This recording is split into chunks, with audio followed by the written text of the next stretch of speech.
What's up, YouTube? I'm Robert, and this is the Biker Channel, B1. Today, here we are again on the Biker Bar. If you're not familiar with what the Biker Bar is, we're on our 26th episode of this live stream podcast. So what does that mean? It is a long format interview. This is not your typical live stream that you see from a bunch of other mountain bike YouTubers. This is more along the lines of I'm trying to rip Joe Rogan off. And we're going to talk about bikes. So this is episode 26. Have an exciting guest. But today, the way that we're going to start this, the way that we usually start this is I don't have any paid advertisement. So we're going to take this time to advertise me because I like talking about myself, apparently. So what do we got going on here? First of all, I want to tell all you guys, thank you so much for supporting the channel. No matter how you do that, whether you watch the video from the beginning to the end, you watch 10 minutes of it at a time, but 27 times in a row, I don't care how you do it. Hit the thumbs up button if you like something that you see. If you giggle once, hit the thumbs up button. If you see something that you don't like, feel free to hit the thumbs down button twice. I'm totally okay with that. It works for me every time.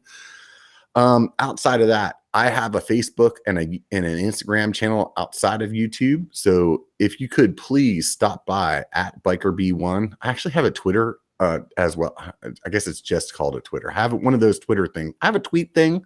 And what that is apparently not getting a lot of action. But either way, the Instagram and the Facebook are the ones that actually mean a little bit more to me.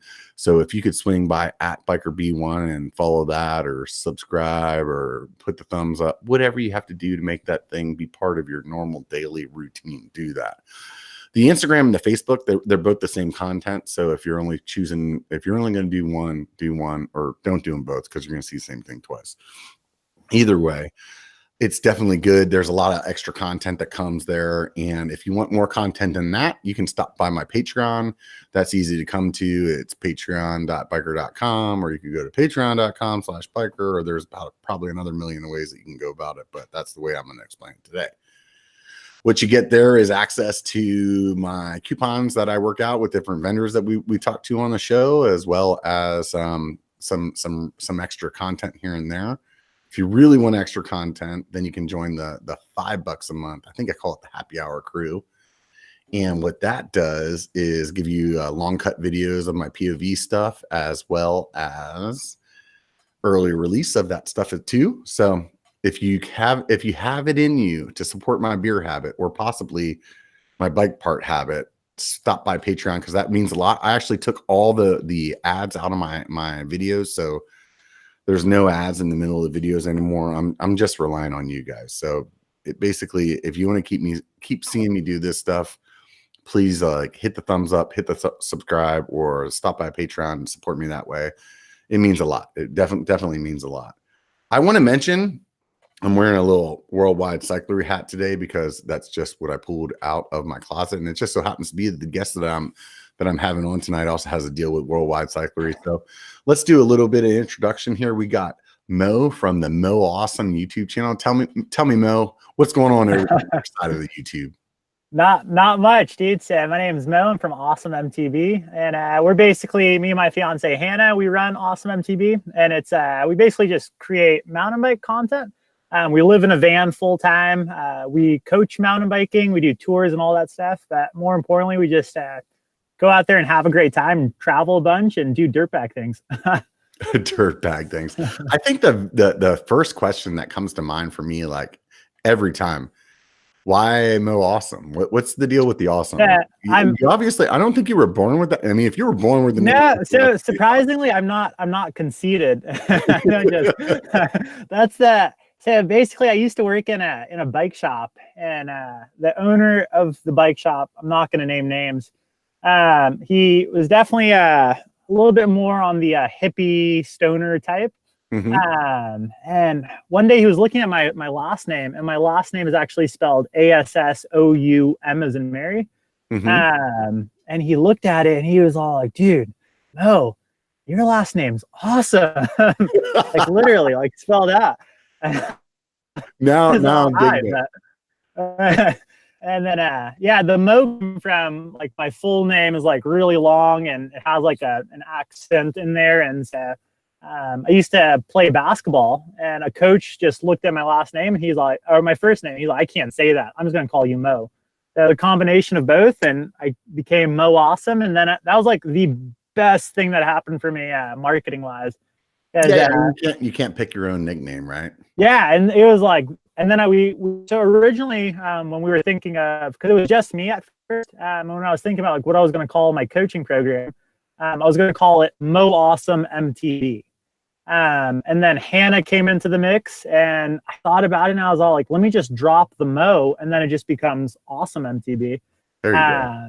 And it worked out literally perfectly. So it's like a play on words, and I don't actually think I'm that awesome, and I'm not that conceited either. So yeah, no, I'm with you. I did a little play on words with mine as well. I'm going to also throw this disclaimer out to anybody that's listening to this live right now or listening to it after the fact on Google Play or Apple Podcast. Mo is hijacking some dirtbag freaking internet off of, I think, Whole Foods right now in Las Vegas. So if he gets a little digital here and there, or maybe drops out and we have to do a little filler, it's good. That's the way it goes when you're living the van life. So, so just bear with us, please. And just want to let people know that there's also apparently a storm coming through like Northern California right now. A couple weeks ago, dude, I was doing this live stream. My fucking power went out. I never thought that was like an option. So now I'm like, oh, I think I have to like make everybody know that there's a possibility that this is gonna be fucked up. So. Yeah, especially with that. I apologize to the fans too. My microphone setup. Actually, Rob had to teach me how to adjust my microphone boost. I didn't know that you could adjust like the settings or anything. So I'm like not only technologically handicapped, we're also homeless. And we're bumming off Wi-Fi at the Whole Foods. Hey, man, there is nothing wrong with any of that. The only reason I use the dirt bag, I guess that's an adjective. I don't know. The only reason I used that earlier is because you were a self-proclaimed that way. So no, we live and breathe it. So we're happy with that term. So the first thing that I want to ask, or the next thing that I don't even know why I'm prefacing it that way. How about I just ask a fucking question? So this is the deal. You were saying that your first name is like Mo Alphabet. Yeah. And that makes me wonder, like, well, what's your ethnicity? What's your background? Where's Mo Alphabet come from? So my first name is Munech. And most people who try and pronounce it, it's like Munech, but that's why I just go, the Mo is super cool. But both of my parents are from Lebanon. And so I'm actually, like most people don't know this, I'm actually also a citizen. I have dual citizenship. So I'm a citizen of the country of Lebanon, which is in the Middle East. And I also speak Arabic too.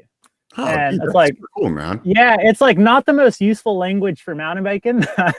Like it actually hasn't been a situation I've been in mountain biking where I've been like, oh, I'm going to bust out my Arabic. But so I speak Arabic and I got a Lebanese citizenship. So worst comes to worst and everything goes to hell in America, I can just take off back to Lebanon, but I'm hoping that doesn't happen because I'm not sure the mountain biking's too good over there. So those of you guys that don't know, if you're looking at Europe, and you have like Europe is on the northern part of the map and Africa's on the lower part of the map, and you have the Mediterranean Sea kind of come in there at the very end of the Mediterranean Sea to the right or the east. If you're looking at it that way, that's where Lebanon is. That's interesting. So were your parents like they're like first generation to America, or? Yeah. So they basically, my dad came here first, and he was looking for like a better life. Did the whole kind of working just random jobs. He had like a carpentry background. He had electrical background, and then he just slowly started like moving his way up the ladder. And then it was funny. He was actually he was working at an Amici's. It's like a pizza chain, like very similar to Domino's. Oh, okay. And he was just like, I think he was like a worker at one, and he like went back to the Middle East, and that's where he met my mom. And he like told her that he owned a restaurant in the US. I may or may not have lied to some women about my profession in the past, so that I could get a little bit further with them. Yeah, so that's the whole joke with my mom is she came here under false pretenses. She was expecting him to own a restaurant and like him to buy a house. He told her like he was in the process of buying a house, and just all these other kind of, I mean, just typical stuff that kind of guys. It's just marketing. I mean, if you're in the process, I mean, like I could be buying a house in the next 15 years. So I'm in the process right now. I'm in the like saving process or, you know. Yeah, she doesn't let him live it down either, though. Oh, that's awesome. I mean, I don't think you could in these circumstances, right? Yeah, so they're both from there, and they came over here, and then we actually all moved back for a year, I think. Mm-hmm. They were thinking about like just calling it quits in America, and then I mean, thankfully they ended up returning after a year. Mm-hmm. So that's where I just kind of continued being an American too. But so, were you born in the States or were you born over there? I was born here, but then shortly after I was born, I think only a couple of years, I was taken back to the Middle East. So you just get dual citizenship because like both of my parents are. I don't know how that works. So yeah, I think if I want to say if your mother is from that country, I'm not sure if it's mother or dad, but one of them basically got me my citizenship in Lebanon. Oh, that's neat. Do you have to do anything to like keep that active or? No, that's the coolest thing. I really don't have to do much. I mean, I went back and visited when I was like 16 or 17. Mm-hmm. But other than that, it's basically permanent, which is pretty rad. Do they have like any kind of like religious thing that maybe like they wear a turban or anything like that or? So no, I mean, like some people in the culture, I think that's like with Islam. Some people will have like Middle Eastern women, I think, wear the head dressing. I'm not too familiar. Like I'm pretty, I don't want to say far removed. I'm very American. Yeah. Even though I speak Arabic, that's pretty much the extent. No, I was just, I think the reason that I was asking was just like, if like, as you were growing up, if you like had to like face any like diversity issues because. Oh no, for sure. Yeah. I mean, both my parents, when you talk to them, you know right away that they're not from they're Middle Eastern. In the US. Right. Yeah. And so, I mean, growing up, especially like elementary school, that was like when the whole 9/11 thing happened. Like I definitely distinctively remember like a couple of situations where you kind of like experience some like just outwardly just racist things. And it actually continued like as I grew older, and I have a pretty good sense of humor, but I remember when I was working in a bike shop about like 4 or 5 years ago, there was this one customer who came in, and man, he must have thought we were really good friends, but he was all like, he went upstairs and then he goes, "Don't let Mr. Taliban touch my bike." Wow. And he said it in a, he like thought it was a joke. It was in his defense. I mean, I could definitely see the playful nature. Yeah. No, dude, believe me. Yeah. I am the king of saying something really fucked up. Oh yeah, totally. Funny. But it was funny because like literally everyone upstairs, we were all in there, like the boss, like my coworkers, and everyone stopped what they were doing, right, and just turned like towards me, like, "How is Mo gonna?" Whoa, that was way too far. He ended up apologizing after too. I think he realized like that was like a big line to cross. That unfortunately, dude, I do that while I'm working with people, so it's not until like the second, like the next day where I'm like, oh, I don't know if that joke went over the way that I thought it was going to. Yeah. And then I like grovel on it for like a week, and I'm like beating the shit out of myself. And then you get a text from me where I'm like, "I'm sorry," and you're like, "I actually don't know what you're talking about, dude." Well, I think that the tough thing with people is that, I mean, we definitely live at a point in time where everyone's like really, I don't want to say sensitive because that has like a negative stigma, but like people are, you can't really say what you could say like 5 years ago, 7 years ago. You know what you're saying right there, like rings a bell with me right now, because I actually recently had somebody send me a message that, and I'm not trying to call them out in any way, shape, or form, but what they did was they sent me a message, which I get like regularly from a lot of people because I'm not PC, and I definitely push the boundaries in my humor and everything like that. And somebody had asked me like, "Hey, could you maybe not do this because, you know, it's offensive?" And it's like, for me, it's like, it's one of those like almost pet peeves to me where it's like, I think that like, I want to give worth to the groups that are like kind of fighting those battles. Mm-hmm. But on the other hand, like don't fuck with humor, man. You Yeah. know what I mean? And then also I feel like outside even humor, I personally feel like in some of those circumstances, whenever you're playing with it with humor, that actually kind of like dismisses the actual like bad value of it. Hmm. But other people like to run with that, and you know, it's a slippery slope. Like honestly, like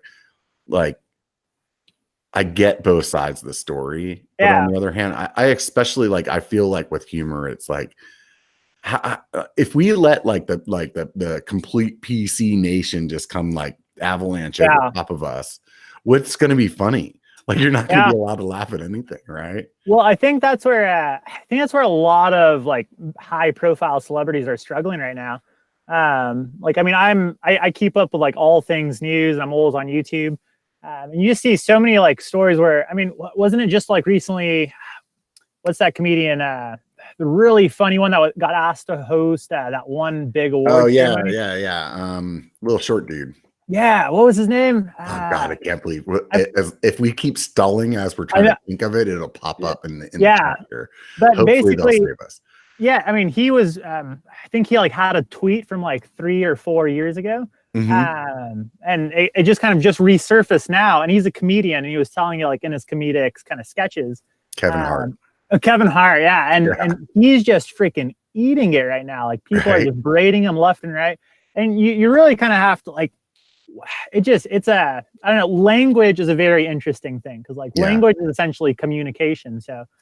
Like when is language like when can language be funny? Obviously you need to take like other people into mind, but there's also like the context. Like if I'm talking to you, does that language kind of apply the same rules as me talking to the public? I really respected Kevin a lot from whenever that happened because he kind of took the same road as I did. He's like, dude, this is comedy. And honestly, if you guys don't want me on, fuck you. I don't care.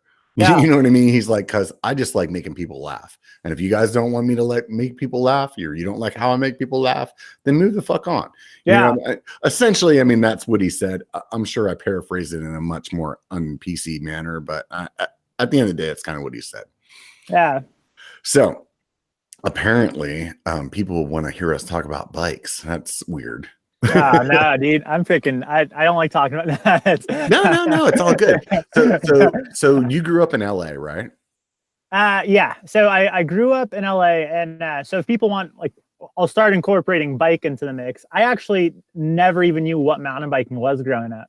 And it's funny, I say growing up, I'm still relatively young. So I'm 26 years old. And up until I was like, did you just tell me I'm old? Is that what happened there? Yeah, basically, I don't tell anyone who's at least 5 years older than me that they're old. But so I would say, so I grew up in LA in the Valley in particular. So I was born and raised a Valley boy. And then I ended up going to Can college. you explain what the Valley means to people that aren't from California? Yeah, so the Valley. I mean, the best way to kind of sum it up is if you think of any obnoxious accent, it's basically like you have Los Angeles, and people who say they're from LA, like they just think like downtown LA and just kind of gangster rap and Tupac and the Lakers. But then like there's this other like the greater LA area, and that's where you start. I just need to correct you, dude. Tupac's from Oakland. Oh, is he from Oakland? Oh. No, I'm just fucking with. No, he is from the Bay Area, but I just had. Oh shit! Yeah. Well, and so your geography is all fucked up now. Oh yeah, I only know California, and then you have the Pacific Northwest, you have Canada, you have Texas, and then and then New York. That's it. Anything in between is like I don't know. I'm from California. I used to live in Germany, and the German women thought Americans were one of two things: a cowboy or a surfer. So like they really had it like they have it dialed way better than even like you, man. And they're like, hey, it's this or that. So you grew up in LA. Where did bikes come in? So you didn't have a bike like when you were growing up. You were just like no. So I rode just like a kid. Rode my bike around. Rode with my dad a lot. But nothing like competitive, no road riding. Like it was literally just like Target bike, and that was like an expensive bike. Right. And then I went to college at the University of California, Irvine. And for those of you who don't know Irvine is, it's basically the Orange County area, which is like below LA. That's where all the gangster rappers hang out. That's right. Right in Laguna Beach. Right. But when I went to college, I realized like really quickly that like I hate school. Like that was.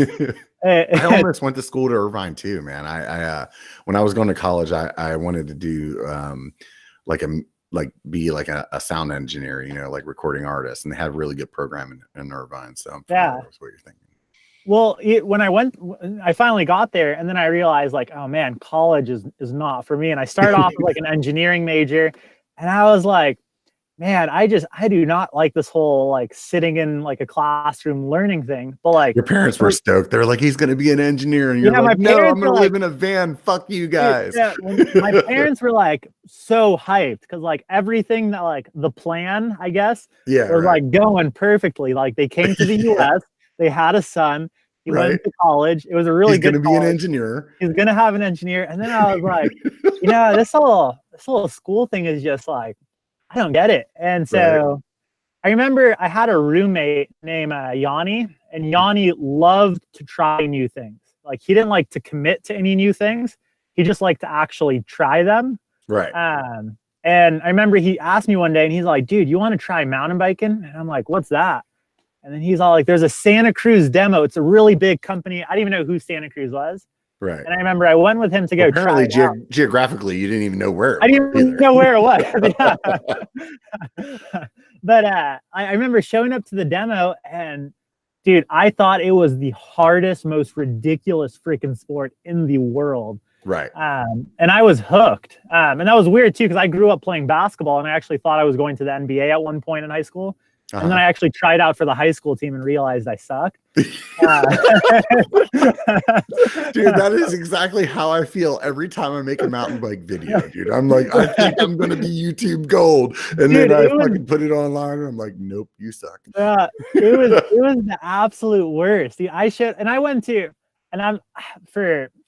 a school that did like a lot of like inner city school busing. So we had like a lot of the kids coming out of like South Central and like downtown LA, Compton, Crenshaw.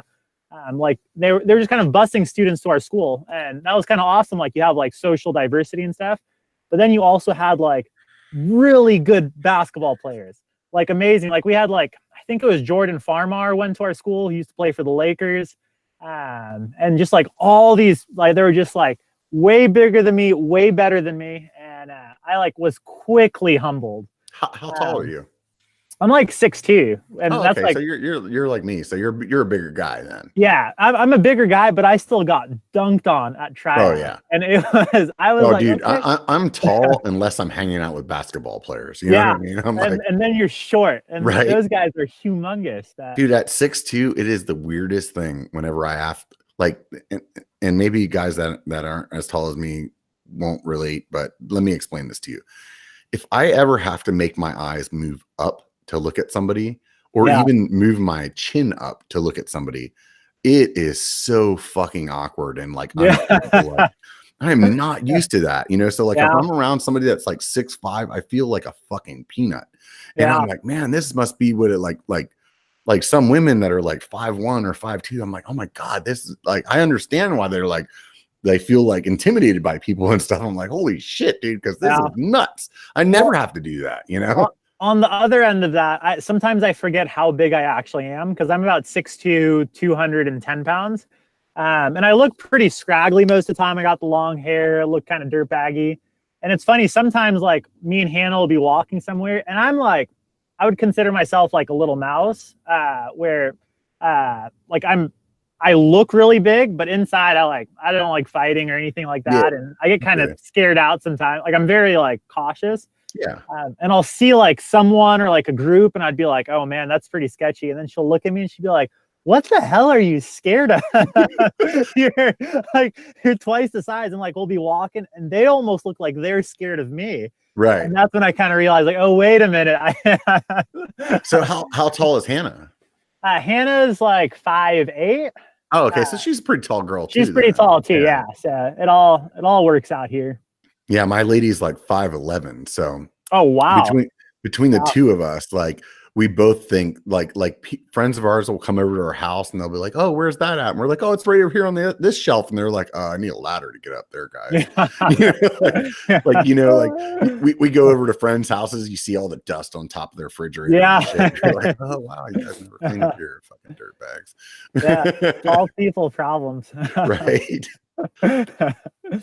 So your buddy decides to talk you into this fucking demo. It's the worst thing ever. Yeah. You have a Walmart bike or something like that at that point. So where do you start up in the game from there? Yeah. So I remember going to that and I was hooked. And so I went to, and as ironic as it sounds, I went to actually Dick's Sporting Goods and I bought a mountain bike from there. So if Daily MTB rider is watching this, I know he did the whole Dick's Sporting Goods. Yeah, I've done a few of them.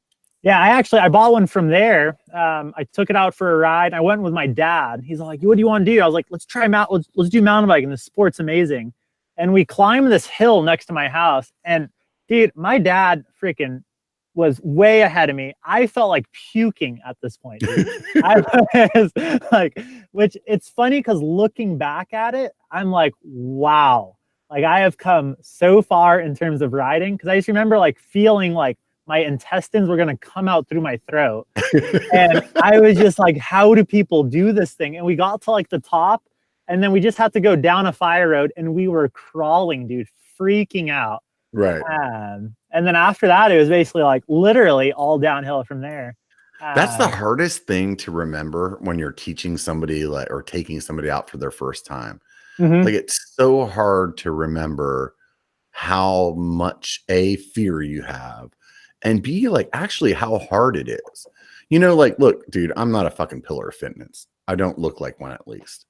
However, I ride a lot of bikes. And even though I'm eating way more calories than I'm burning, I ride a lot of bikes. So, like, I can go out and do this, like, 20-mile ride, 4,000 feet elevation. I don't look like that guy. You know what I mean? So a lot of people, whenever they want to go ride with me or maybe somebody that's never ridden and I'm like, oh yeah, you can do it, they're thinking, look at this fat fuck, I go to the gym every day, I'm good to go. And then they come out there and they're like, oh fuck. And for me, I'm thinking the same way. Like I am I'm looking at myself the same way. I'm a fucking fat fuck, dude. Actually, these guys will be fine, And then I get out there and I see the look on their face and I'm like, oh, they want to murder me right now. Apparently I've done this wrong. Well, the cool thing with me is so because I had that experience and then literally like after that, I mean, I have a very addictive personality. It was literally game on. Like I needed to master this sport. And I went a solid like 2-3 years of literally just teaching myself like how to mountain bike and like become a solid rider. Right. And it was so much time, effort. And I mean, school was like a second thought at that point. Like I was barely even going to school. I was a pretty smart, like I don't want to say smart because I don't feel like with school you have to be smart. I was really good at school. Right. And so I would basically, and so like I wouldn't go to any classes. And I would like just know when the midterms are. I would read the whole book like the night before and I would have really good memorization. I would show up and I would just get through it. And a couple times though, like how little I went to class was apparent. I remember one time, I showed up to class and I opened the door and everyone was taking a midterm. And I guess I had inputted it wrong into my phone. And I had no idea that we even had a midterm coming up because I had like no alert. I think what you said a minute ago is like really key. It's like whether you're good at school. I mean, and I think, and then also like really being honest with yourself. Like for me, for example, my approach was different than yours. I didn't do I never read anything. Like I actually didn't even buy the books for my classes most of the time. I just went to every class. So I could like ace the tests and all this and that. And I never I still to this day don't know how to study. I had like a 3.8 in college though. Like, oh wow. You know what I mean? It's like I never studied. I had a buddy that it was a roommate of mine. We took a class together once, and by the end of the semester, he's like, I will never do that again.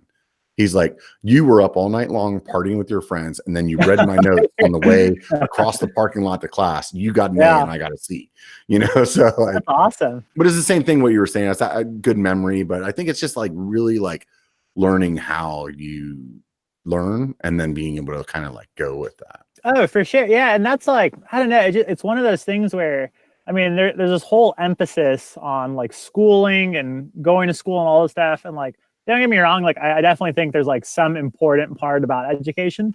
But I mean, at the same time, like literally everything I do nowadays doesn't really, I didn't pick it up at university. Like, I mean, yeah, typing essays might have helped a little bit for like blog posts. But I think if it did anything, it basically just kind of trained me a little bit to learn how to master something. Yeah. I think if anything too, it just like teaches you how to like really focus on something that you want. You know what I mean? Because in high school, you don't want it. You're just like, I just want to get over this shit, you know? And you can't really fail out. I mean, I guess you could fail out of high school, but for the most part, it's like, it's very hard to fail out of high school.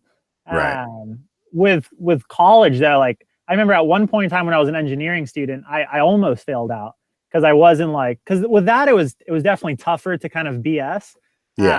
You actually have to show the fuck up. You have to show up, you have to listen. And that was what kind of got me is I couldn't just read the book because most of like what we were learning was in class from the teacher. See, and that's where I was saying, like, for me, I never read the book. So like, if I took a class that tested me on what we were supposed to have been reading, I was fucked. I'll never forget the class that I took was an anthropology class.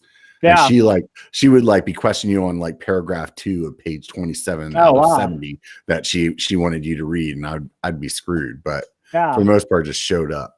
Yeah. So this is interesting. You know, a minute ago you were saying, actually, I don't know what my segue was there. I just screwed it all up. But I did have something I wanted to lead into. Is you guys do training as well, right? Yeah. So we have, good. So how did you go from a guy that was just like all in to like, I'm going to start teaching people this now? Like, what was the part when you're like, I know enough to start teaching people? Yeah. So, I mean, I've always been kind of a teacher. So like in high school, I used to basically tutor my friends. Because I was really good at kind of breaking stuff down, explaining it, and I was also super patient. And then when I started mountain biking, I was completely self-taught. Like I maybe had like 1 or 2 guys who were like kind of telling me like what to do on like a certain ride, but for the most part, it was literally like me going out there like every day for like 6 hours and just being like, okay, this works, this doesn't work. And I like when I get into something, like I get into like like I want to master it. Yeah, I had that same personality. I call it all or nothing, though. Are you the other way too? Yeah, so I'm like either 150% into it, or I'm like, I don't give a fuck. Yeah, and that's all. I have ADHD too, and so like, I'm very kind of in line. That's what it comes down to. It's me too. And you basically like when you find something you're passionate about, like you're fully committed and like you want to master it. And so that's what like I taught myself it, and I was all self-taught, so I kind of. And I guess before I get into that part, I was working in bike shops too. And I was basically bouncing around from bike shop to bike shop. And I had a very like atypical, or I don't know if that's the right word I'm looking for, but very different experience than most bike shop employees. Because like I was really good at doing sales. And I know whoever's listening is probably like, Mo, you're all over the place, but the story will make sense eventually. You know what's great, dude? I'm ADHD too, so I'm with you 100%. Fuck all these guys, dude. But so basically I was really good at working in a bike shop, and I would do sales. And this is like after I started to get like really good at mountain biking. I wasn't teaching anyone yet. I got into a job at a bike shop like to make some side money. And then I realized like really quickly, like I was really good at talking to people, understanding what they wanted, and just kind of like the personality trait and kind of working that approach. And then sales like quickly became my thing, and I freaking had it dialed. And it wasn't that I was like selling people stuff that they didn't want. It was just like I was a really good kind of sales person, like because a lot of people when they come into a bike shop, most people for the most part, they're ready to buy a bike. Like they just need like a little bit of a nudge or some encouragement, and also some help in the right direction. So the chat says that we're a little too ADHD for the rest of them. Okay, so let's focus. At one point, did you quit school, or did you I start doing this bike shop thing while you were still being an engineering student? So I basically was an engineering student, and then I realized I wasn't doing that good there. I showed up to a meeting with my college counselor, and she's like, "You're about to flunk out. Like, we need to figure out a way to like diverge your major so you can major in something else." And I asked her, I was like, "Well, what am I closest to in a degree?" And she was like, "You're closest to it was a weird question for her, but she like looked it up, and she's like, "It looks like you're close to like a social ecology degree." And I was like, "Sweet, yeah, let's do that." And she's like, "You want?" She's like, "You don't want to like research it?" And I was like, "No, it's like, how close am I?" And she's like, "You're like right on track." You're like, I'm like, "Sweet, yeah, let's just sign me up for that. We need to get out of here. Like, we need a degree." So you start doing bike shops just like as you're doing this stuff because you just want to be all in on bikes, and B, like, you just want to make some money too. Yeah, well, that was also like, so it was about 2 or 3 years into me riding, and I had been riding like every day. I'd become a respectable shredder. Right. And it was just like, I needed some side money. I was hanging out in bike shops, so I started working at one. And the first shop I worked for, like, it was good kind of hands-on experience. And then I remember I graduated from UCI, and that was basically like, okay, I'm done. Like, whoa, I finished that. So you got this like crazy sociology degree. I got this crazy social ecology degree. My parents were like confused. Yeah, they were confused, but at the same time, they're like, okay, maybe he like is going to be doing like a different route. It rhymes with psychology. Right. They're stoked that you fucking graduated. Dude, I barely even knew what social ecology was. Right. And I remember like when I graduated, like I really wanted to get a van, like a cargo van. I didn't know why. I like didn't even know what van life was at the time. And so I bought this like little Nissan van. It's very similar to like the small Ford Transits, like very like almost like a minivan, but like cargo vanish. And so I bought that when I graduated, and my parents are like confused, like red flags start to go up. Like, wait a minute, like why does he need this? And I didn't even know why I needed it. And I remember like I was traveling a bunch for mountain biking. I had quit my first bike shop job. And then when you bought it, you were thinking, I'm going to sleep in this. No, when I bought it, I literally was like, my bike's not going to get stolen. I could put it in here. It won't get stolen. And I was like, maybe I could take like a nap, like if I'm ever working. There you go. I did. It didn't occur that like so like all of this was like slowly formulating, like this whole van life mo. And then so I went for my first road trip, and I remember like I was a mountain biker. I just graduated college, and I was like, I'm going to go to Canada, like to Whistler. And I knew nowhere where I just knew that Whistler was north. And I knew that's where I was going. So I put a bed in my van, and I remember just taking off. And then when I took off, I got to Canada. I did this whole road trip. I came back home, and I was like, wow, I'm now what?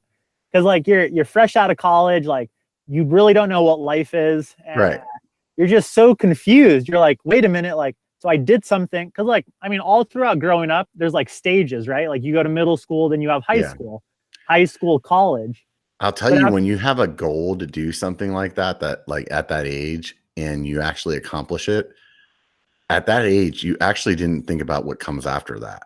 So like I didn't. Yeah. So for me, like when I graduated high school, I was like, man, I'm not ready to like be grown up. I need money for college. My family's fucking broke. So I'm going to join the military. And all I've ever wanted to do was go to Germany. So like part of joining the military, I had that put in my contract. I get to Germany, and I'm like, that was like my big goal was to like go live in Germany. And I'm like, okay, now I'm like, oh wait, now I need a new one. You know? I didn't put any thought into what happens after that. That was like as far as I needed to get. You know? That's where I was. I was basically like, okay, what do I do? Like I accomplished something. Now what? Like, and it's one of those things that just seems huge to you at that age. Yeah, you're like, oh, dude, yeah. And this is as far as I need to plan out, you know? Yeah, and the tough thing is like every move you make, you're just like, wait a minute, was I supposed to do that? Because like there's no like real like kind of affirmative kind of feeling like, oh, you're doing good, Mo, like you're on the right path. Luckily, I had a couple of really good mentors who are like, I'd bounce ideas off them, and they're pretty like different to your typical like work, get a job, all this stuff. Yeah. So it was cool. It was refreshing to hear that, wait a minute, because I didn't go like as my like fellow like college students went, I'm still like somewhat on the right path. But so I came back from my road trip. I started working at another bike shop. That's where I met Hannah originally. So you met her at the bike shop? Yeah, she was working at a bike shop too, at the Path bike shop. Mm-hmm. So I met her there. LA? It's in Tustin in Orange County. Okay. And so for the rest of the world, what he just said was LA. So, yeah, it was LA. Like LA actually has like this like 500-mile radius to the rest of the world. But if you live in LA, like every little city is like, oh no, that's not LA. I'm from Bakersfield. And it's like, no, that's LA. No, I'm from Long Beach. No, that's LA. Like basically it's like LA goes from San Diego to San Francisco. So, yeah, pretty much. Spoken like a true Californian, but no, I'm not from California. That's why I can say it. It took me a while to learn. Oh shoot, I thought yeah, no, that's pretty much like most people's view on us. Yeah. No, I'm from Pennsylvania. I'm actually from a city called York, like the Peppermint Patty. And because we were making the gangster jokes earlier, maybe somebody will pick up on this. I used to always joke around and say I'm from South Central PA. And most people wouldn't catch the P, so they'd be like, "Oh, this guy's tough, dude." No, fucking Pennsylvania, dude. That's where I'm from. Yeah, I tell most people that I'm from LA. I don't say I'm from the Valley. Right. But the Valley, I think, is like a bad term if you're from LA. If you're from Northern California, they're like, "What's the Valley?" I don't even know. Okay, yeah, it's like Fresno. Is that what you mean? You're from Fresno? Yeah, that's I never really kind of know what people are going to think, but yeah, it's funny how everything kind of is summed up in that. But so tell me how you met Hannah. You just showed up to work one day. She was like working the cash register or what? So it's funny, like I showed up to work, and it's like your first day, or like she had been this was like this was like 2 or 3 weeks into working there, and I remember like I kind of saw her, like I met her and I was like, man, who is that? And because like normally like at that point I'd been mountain biking for about like I'd say 5 years now, and I had been riding a ton, and like I got really good really fast, and like, I was just dialing it in. Chick at a bike shop, she looks like she showers. I mean, well, on top of it, well, the big thing was basically like the community here is really kind of close knit, and like everyone kind of knows anyone. And so I was all like, who is that? And then I remember kind of like talking to her like during our shifts, and I was like, oh, she seems kind of cool. Right. And then I remember, and I was still like relatively young at that point. I was probably like 20 years old, maybe 21. Right. I mean, it was a long time ago. Yeah, that was a long time ago. And but dude, so I remember someone went, I was like, oh, is Hannah coming to work today? And they were like, oh, she's like, she gets off school around 3. And I was all like, what? And I was like, what do you mean gets off school around 3? Is she like in college or something? And they were like, no, she's in high school. And I was like, what? You're like, oh shit, I just fucked up. Are you serious? That's awesome. And that's when I was like, okay, I am not pursuing this. And I slowly like kind of like kept my distance because I was like, I don't want to go to jail. So a couple of weeks later, you're like, so is she a senior? Are you? Well, you're like, when does she graduate? Is she dumb? Did she maybe like, is she like a year behind? Please tell me she's a year behind. No, I confirmed that all activities were illegal at that point. And that's when I was like, okay, we're not pursuing this. And I remember. So at that point, she's like 17, or is she like? Yeah, 20, she was like 12? 17. No, she was like 17 at that point. I think. So you were like, get in my van. Yeah, I was like, I'm sorry, dude. You just set me up some great jokes here. No, it's fine. Well, most people, this is a funny joke because I remember, and this is like another thing, like I was, me and Hannah are both vegan. So we're both plant-based. Right. And I remember like, I always joke with people, like most vegan people, especially like when they first go vegan, like it's very hard for stuff to kind of register with them. They kind of have like this, like, oh, I need to post and tell everyone type deal. And like, it really does apply for a majority of vegans. Some people like don't go through that. And I remember when I had started working there, I was kind of in that phase a little bit.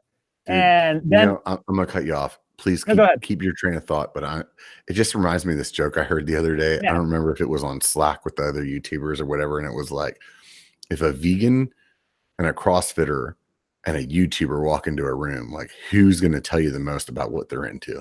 Yeah. Because holy shit, dude, I can't stop talking about fucking YouTube and the CrossFit. Yeah, well, it would be like if me and BKXC and you walked into a room, dude. Right? We're fucked. Well, it's just like there, and I mean, I'm to the point now where like it's funny, like it's just like this natural, like if you like transition to like plant-based, there's like some things you kind of go through. And I was kind of going through. What got you into being vegan? Was it like your upbringing? Because I know a lot of Middle Eastern, like they have a vegan culture. So yeah, I was as far from being vegan growing up, even until like, I mean, it was literally like after I graduated college, I was like the biggest meat eater, like insanely. And then I had one of the mentors I was telling you about. He was a good friend of mine. At that point, like I said, I'd been riding for like 4 or 5 years by that point. I was getting really good. I wanted to get better. I wanted to basically take that jump and just hit that next level. And I remember his recovery was insane, like from a muscle recovery perspective. And we would go out for these like hammer fests, like 50 miles, 9,000 feet of climbing. And I'd be like, dude, how do you recover so fast? And he like explained to me his diet, how he was trying to increase blood flow. And he was plant-based at the time. And then literally like I listened to everything and I was all like, kind of like, and then he kind of explained like the other aspects of like plant-based diet. It made sense. And literally that day, like I went vegan and I remember I was still living with my parents a little bit, but I also had the van. And I remember telling my mama like, hey, like she like served dinner and I was like, like I can't eat that anymore. And she's all like, why? Right. I was like, well, I'm vegan now. And then she's like, well, what can you eat? And I was like, I don't know. Let me Google this. I had to Google. Alexa, what is a vegan? What is that? So I remember when I was She's talking to us right now. Alexa, oh, stop. Shoot, you actually have Sorry, I have her in here. I knew she was going to do it. But I remember, so when I was at the path, I was kind of going through like my whole like posting about veganism and stuff. And I remember Hannah was like, you're freaking insane. Like, what are you? You're so weird, Mo. And I was all like, yeah, whatever. And she wasn't okay. at the time. So we're pulling back into the story. Yeah, we're pulling back. Sorry. So I did that. That was my fault. No, you're good. So she wasn't a vegan. You were. Yeah. And so I had realized that she was way too young. And like, I didn't want to go to jail either because there was no mountain biking in jail. And at that point, I was like starting to like become really good at sales. Like, it was literally like cranking out like freaking 5 to 6 bikes a day. Me so good. So I know. You're like, I was really good at sales. She was underage. She was not in. All she did was eat meat all day. And I was like, look, let me tell you about this. I'm living in a van. And as soon as you hit 18, it's legal. I'm setting myself up. So you're really good at sales. She's a vegan or not a vegan, but apparently so that's ready to be like converted. No, actually not whatsoever. So I'm really good at sales at that point. I'm like, it got to the point where like I started looking at my paycheck and like what I was making, and it was literally like pennies compared to like what I was bringing into that bike shop. And that was like, I was like, man, I'm making $14 an hour. I'm selling like 5 to 6 bikes a day.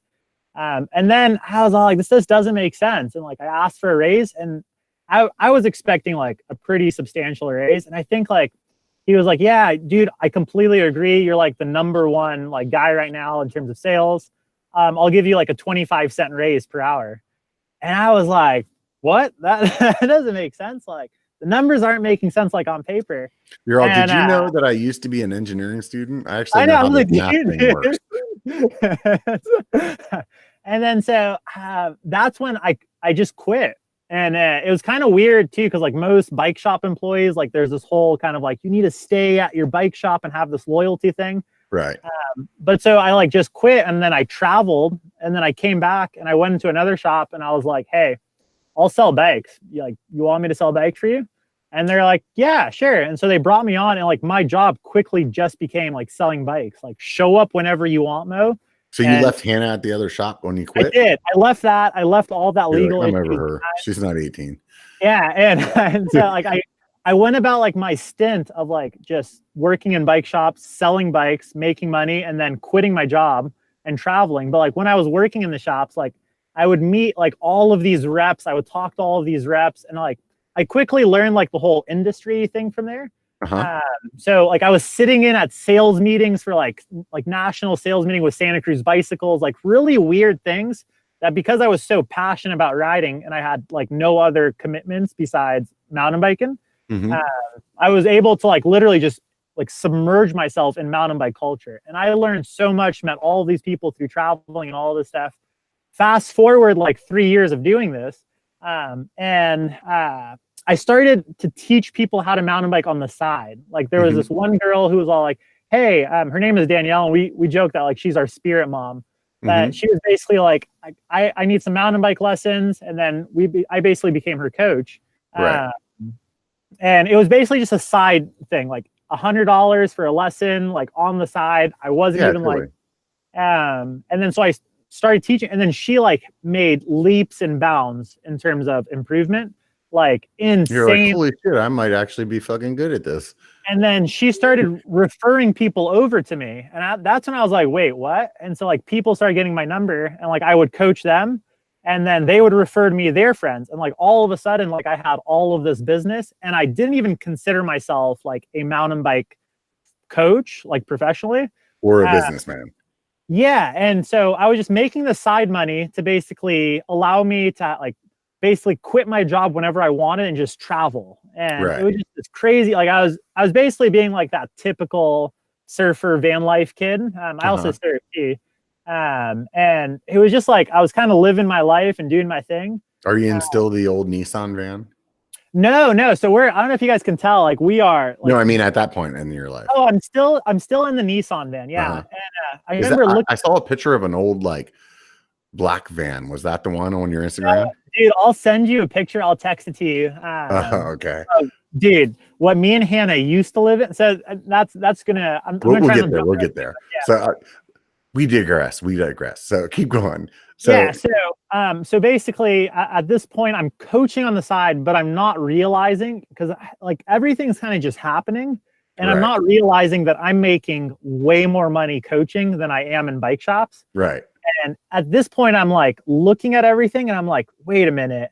Like I'm spending like X amount of hours here and making this much, but I'm coaching this amount of time. And I was like, it just kind of wasn't clicking. And then I was like, you know what? I'm just going to go full-time mountain bike coach. Right. And at that point, I basically like started coaching full-time, and I had so much business kept coming in. And like my theory was, well, if I'm not good at what I do, people won't keep coming back. Because I was charging like pennies at that point. Yeah. So people just kept coming back. And at that point, I was like, I'm just going to go full-time with this. Right. Makes sense. Along the lines of that, I looked on Instagram, and Hannah was posting all of this, like losing her her stuff, dude. Like, no, you can say shit on my channel. Shit, yeah. Like losing her shit, like just freaking unreal, dude. Like she's posting all this vegan stuff, and I remember looking at it, and this was like 3 years later. I'm looking at. You're like, wait a minute, I thought she was a meat eater. And I was all like, you little. Well, she had just started. I was all like, you could. I was like laughing to myself, like. Now you know like how it felt like when you called me weird. Right. So she used to bag on you for being a vegan. Yeah, and then she became one. Yeah, and it was like the most funniest thing. And then I remember not fucking rub off on me, dude. I really like chicken wings. Dude, don't even. Most people know we keep it to ourselves, and it's all right. And then so I texted her, like this was like fast forward 3 years, like, and then we started hanging out. And at this point, I'm still in my van, and we're hanging out for like a solid month. And so at this point, she's 17. No. you gotta watch out. 3 years later. No, okay, now she's actually over age. Okay, cool. Now she's 20. Okay, cool. And I remember like we were hanging out. I think I was like either 24 or 25. Most likely 24 at that point. And I remember we were hanging out for like a month, and the way Hannah, like when you first meet her, she's like very shy, and she like doesn't really kind of like, she doesn't, once you get to know her. Dude, so like a month goes by and I'm like, what the hell? Like, what? We're hanging out all the time, like every day, but I can't tell if she's like into me. And then it was just kind of like one night where like we were hanging out or something like that. And like after that night, like I knew, like I was like, well, no, she's definitely into me. And after that, it was basically we would just hang out like every day. And I remember one time she asked me for the keys to my Nissan because she had to like go run an errand or something like that. And when she came back, she had already she moved in. Like she like had, she's like, can I have the keys? By the way, I'm moving the fuck in. And at that point, like, dude, if I send you that, that's you got in the van and all your stuff you had around the driver's seats all moved over to the passenger seat. She's like, hey, sorry, I rearranged. If I Hannah, do you think you can find that picture by any chance? I think she's in her own world. It's all right. Dude, we were basically like, it was mental. Can you find that picture and just text it to him? So, it was like, so you went from, at this point, you're still in the old Nissan, right? Yeah. Tell me about the upgrade. How'd you upgrade? So, because now you stepped it up. You got the girl. Yeah. She's legal. She's vegan. She's into mountain biking. Dude, we think we are the absolute like bomb.com. Like we're living. And dude, she's sending that picture to you right now. We're basically sleeping on this cot that's smaller than a twin size bed with 2 bikes inside the van as well. And we are just freaking like, we think we're the freaking like the absolute shit. Like just we're these hippies. We don't need much else. We don't need that much room. And people are looking at us like, no, that's weird. And I was like, why are they looking at us? And we had actually thought about starting YouTube then. So we started taking all this footage of ourselves. And then I remember it's funny.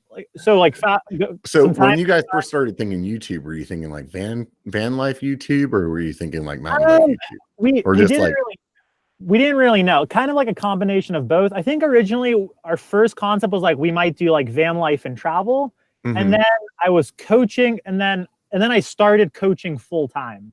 So were you watching other people do this stuff, or it was just like kind of like oh, I think I could put this on YouTube, and I don't know what else is out there, but I think I could do this too. No, we were literally just like, I think we can do this. Right. So you weren't watching van life, you weren't watching mountain bike YouTube. You were just like, oh, YouTube, that sounds like a cool thing.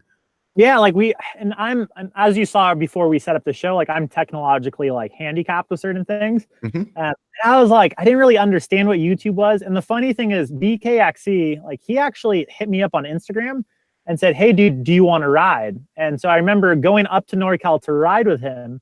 And I'm not sure if he was confused that I didn't have any cameras with me. But like, I didn't really even understand what he did fully. I like knew he was a YouTuber.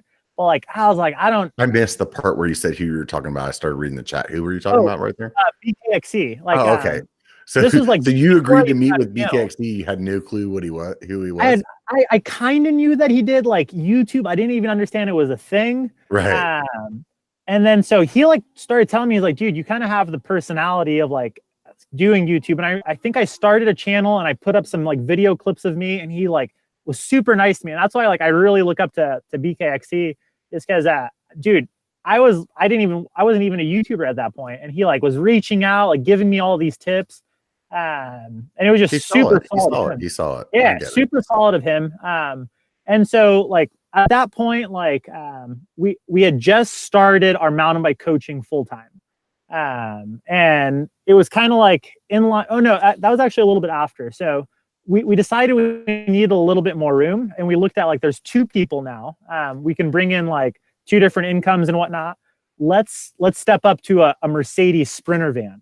Mm-hmm. So I remember we went to the dealership and we bought the van. And so that's a big deal for those of you guys that aren't in the van life like world. The Mercedes is, I mean, just I guess it's the same as the car world. I mean, that's the creme de la creme. That's the expensive one. Yeah, I just texted you the picture of the old one. But yeah, the new one is like super big.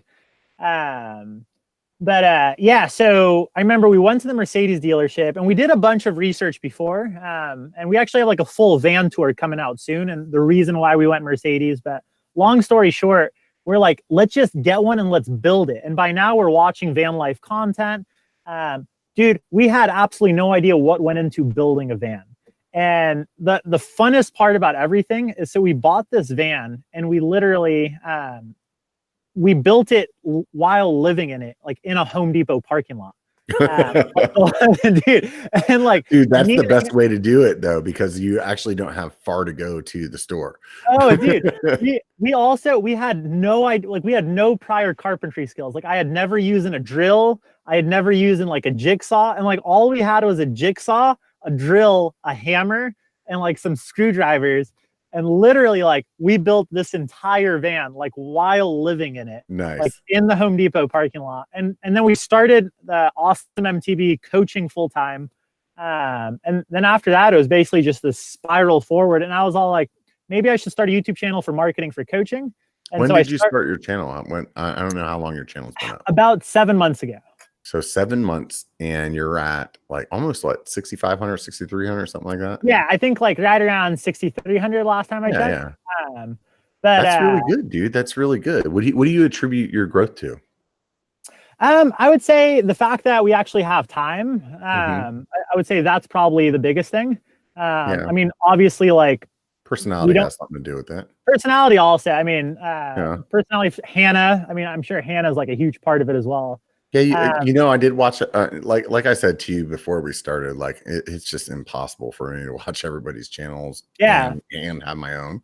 And I was watching some stuff between the two of you guys, and she's as a person that's shy to start out, she's definitely got a good personality on camera. Yeah, and I mean, so that's where I say like time definitely helps. I mean, so a lot of people kind of get into YouTube from what I've seen. And the biggest factor is like they normally have like a full-time job that's not mountain biking. But like with me, I don't know what you're talking about. Yeah. And it's like for those people, I give like huge props. Like I can only imagine like how hard that is. But for us, like mountain biking is literally my life. Like I coach, and that's like my job, and that's riding. I travel. We live in a van, and so we kind of have.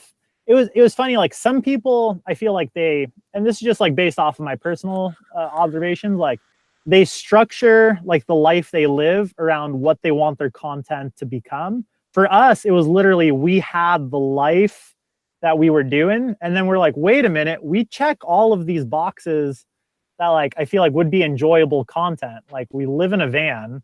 We ride mountain biking for a living, and we travel literally all over North America. Like, why don't we actually document this? So I guess my only regret is that we didn't start it sooner.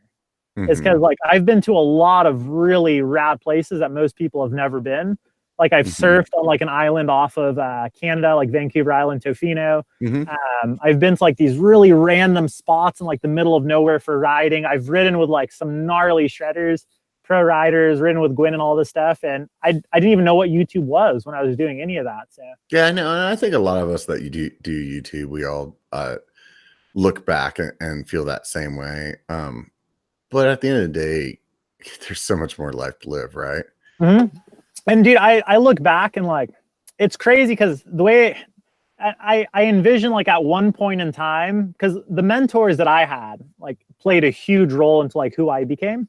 And like, I hopefully, I do work with a lot of Groms, but I do envision like down the line, maybe like a kid my age, like when I used to be 20, like a 20-year-old will come up to me when I'm 40 and be like, hey dude, like, let's ride bikes, and like start bouncing questions off me. And if anything, like, go ahead. So what was it that the mentor did for you that really stands out? Not necessarily like the particular thing itself, but like what kind of direction did they give you that you really, because you keep like pulling back to the, like, you were really happy about those people that you've had in your life. Oh, for sure. So like what part of that was it that made it so good? So number one is that those mentors that I looked up to, they were people that didn't work typical jobs. So like one of my best friends, he's a surfboard shaper. And like, he's very like, just keeps to himself, his own little bubble. And like, when I would kind of bounce ideas off of him, like, hey dude, like, I think, cause at one point in time, I was also going to get a teaching credential after I graduated college, cause I thought that I had to do something else. And I started it and I just dropped out right away. And I remember asking him before I dropped out, I was like, I don't know, dude, like kind of feel like the pressure is on to be a certain way. And he's like, dude, it's your life. Like, it'll all pan itself out. And like, he was just kind of there for like crucial moments where I kind of needed just someone to be like, yo, it's not the end of the world if you don't follow the typical path. Because I mean, for the most part, like, I consider myself to have taken a path that maybe was a little bit less chosen. Like, I did, I see what you're saying. But then I jumped ship and I basically started living in a van. I started riding, try to make mountain biking my life, try to make mountain biking work. And it was just kind of like all these like weird different things that like there in society, I don't feel like there's enough, like there's like this typical straight and narrow path that like, if you're on it, you get a lot of encouragement from like society and like from your parents. Yeah. Like, Yeah. hey, Like people don't embrace the vagabond lifestyle. Yeah. Is what you're trying to say. And so when you choose like a different path, even though you're putting in like a ton of effort into that path, you're not getting that encouragement and that kind of like, okay, Mo, you're on the right path. So you question it and you're like, wait a minute. I mean, it's quite simple, even just like to break it down for anybody out there. Is like, tell somebody that you're a YouTuber and the first thing they do is roll their eyes. They're like, oh, so what do you do like for a job? You're like, no, I'm a YouTuber. No, what do you know what I mean? Like, and now try and tell your Lebanese parents that you're not only a YouTuber, but you also live in a van and you ride mountain bikes for a living. Right.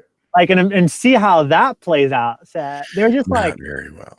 Yeah, and the mentors were almost like the support I needed, the confidence back in like, hey, I can do this. And I feel like a lot of people, there's a lot of very creative kids out there that I'm worried at some point in time, they might want to actually follow their passions and may not actually like have the encouragement from like parents or from society to actually pursue those passions. The one thing that I've learned one of the things that I've learned in my life is always chase your passion.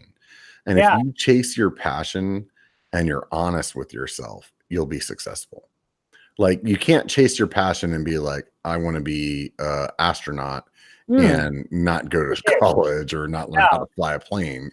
But you can chase your passion and be honest, like, hey, I'm actually good at what I'm running after. Like, let's just say, for me, example, when I was younger, like I wanted it to be in the music industry.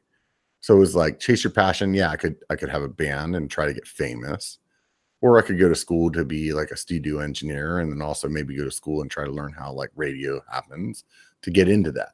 So like, chase your passion, be honest with yourself. And then whenever that's not your passion anymore, don't feel like you can't pivot. Yeah. You know what I mean? Like, so like for me in the last, I don't know, 10, 15 years, whatever, I've been doing IT and now I'm pivoting. Like, I really enjoy YouTube. And it's not paying awesome. my bills yet, but I'm being honest with myself and we'll see where it goes, you know? And there's also, I mean, there's the amount that you want it too. So like for me and for like what we're doing, like a lot of people, I feel like I've definitely seen it. Like with certain people, I say like, oh yeah, like we live in a van and we ride mountain bikes. And like the first kind of response is like, oh, this kid, like he just kind of like plays around like all day. And like what they don't see is like, I mean, right now the amount of time and effort that we've put into everything, like whether it was the van build or whether it was starting Awesome MTB, whether it was starting the whole coaching. So like from 5 a.m. to like midnight, like owning your own business, like is insane in terms of like effort. And so I just kind of see it. They don't see like the behind, they just kind of see like the whole riding mountain bikes for a living. They don't necessarily see like all of the hours of effort that kind of went into actually building this and getting it to a point that we can. Oh yeah, it's ridiculous. I tell people about it whenever I started my channel. I'm like, could you imagine going to your job and working 40 hours a week for like a year and then making $100? Because that's about how it went with my channel. I mean, like, I mean, everybody has a different like little road of their success on YouTube, but that's how it went for me, where it was like, dude, I really did a 40-hour job for a year for free. Yeah. You know? That's basically how it is. But you put the effort in to kind of get to where you're at. And I mean, the same can I even like with our van, right? Like, so our van build, like most people say like, oh, you guys live in a van. Like, that's so cool. We should do that too. And like, I always encourage people to explore their van life option, but also know like, dude, the amount of freaking effort and like I think at one point me and Hannah almost broke up because we not only were we building the van, we were also living in it while building it, like sleeping next to like cut wood shavings on the floor of the van. And dude, I remember there was, and I've never really given up on something that I've really wanted before, but at some point in time, there was actually a moment where I was like, I don't know if I'm in way too deep right here. Like, I recently had that with my channel even, where I was like, dude, am I just fucking fooling myself? Yeah, and like, what the fuck, man? You get and that's like with anything that's like yours, and like it's all because like it's funny. A lot of people kind of, my parents in particular too, they kind of think like the path, like you're riding mountain bikes for a living, you're doing YouTube, like, oh, that's easier than getting a real job. I would say if anything, like anytime you choose to become self-employed, like that is way harder and way riskier than getting a job with a company where you're guaranteed a paycheck. You're kind of guaranteed work if you show up, do a good job, and just execute. With the small business approach, like, dude, you can freaking do all the freaking boxes and just have a shitty month.